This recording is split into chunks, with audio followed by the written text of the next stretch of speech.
So yun mga kamanok, magandang araw sa atin lahat. Bali, konting tips lang dun sa mga kabakyard natin na kagaya ko na nag-aalaga ng mga manok, no?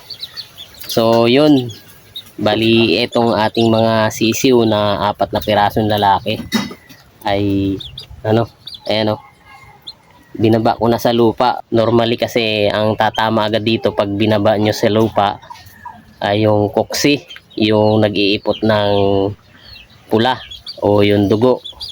So bago pa man yun, kahit wala silang sakit, bigyan nyo every morning sa kanilang patwa o kaya kanilang tubig bago nyo ibaba sa lupa. 3 to 5 days hanggang 7 days para pag binaba nyo sila sa lupa, hindi sila agad-agad tatamaan kung wala silang bakunang pang coccidiosis.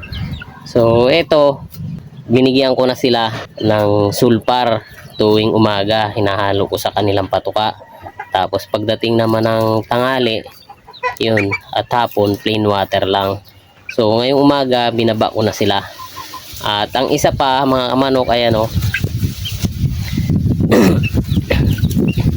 although etong manok natin ay sweater, yan makikita mo naman na mahaba yung buntot. Yan, bali ang nanay nito ay lemon. So ito ay lemon sweater na. So ang tatay nito ay Bruce Barnett sweater at yung nanay ay lemon. So lemon sweater na siya. So yan o, makikita nyo na mahaba yung buntot niya. Bali yung iba nito pinutulan ko na. So pinakita ko lang sa inyo yung buntot gawa ng ayan, mahaba nga, para hindi sila maging paling. Kasi sa ganitong edad hindi pa ninyo makikita o hindi po ninyo malalaman na sa paglaki nila yung iba nagiging paling yung buntot. Gawa nga ng mahaba yung buntot nila, pag hindi nyo pinutulan, sa paglaki nila pumapaling. So ayun, kumbaga mabigat yung buntot nila, mahaba, kaya yung kanilang isoy kung tawagin sa amin, yung tubuan ng buntot ay nasasanay na nababaliko. Kaya ayun, ang gawin nyo, putulan nyo muna.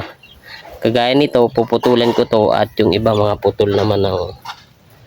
So yun, yung iba namamana sa broodcock o kaya sa magulang, pero mostly talaga dapat pag ganitong sisiw ay putulan nyo na para kung hindi mamana ay hindi sila hindi masira yung kanilang isoy o yung tinutubuan ng buntot kapag mahaba yung buntot ng inyong mga alagang sisiw manok.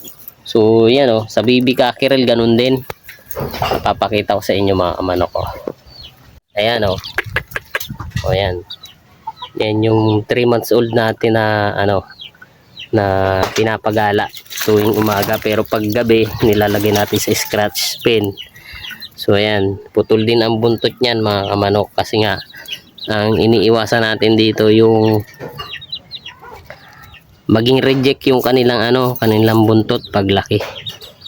So ito na yan, yung 3, at ito puputulan pa natin.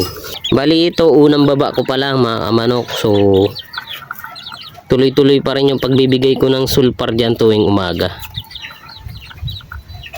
Tapos pag ganyang naibaba nyo na sa lupa mga kamanok, i-monitor nyo lagi yung kanilang ipot hanggang sa masanay na sila sa lupa. Pero ito ilalagay nyo pa rin sa box yung ganito kakalaki, kasi malamok dito sa area namin, panigurado, lalo't wala silang mga balahibo sa kanilang dibdib, likod, puputaktiin ito ng lamok pag gabi. Kaya yan, lalagay ko pa rin ito sa sa kahon tuwing gabi. So yun lang po, maraming salamat sa panonood. Sana po ay nakapagbigay ako sa inyo ng konting tips sa sa mga sisiw na para hindi pumaling yung buntot sa paglaki nila.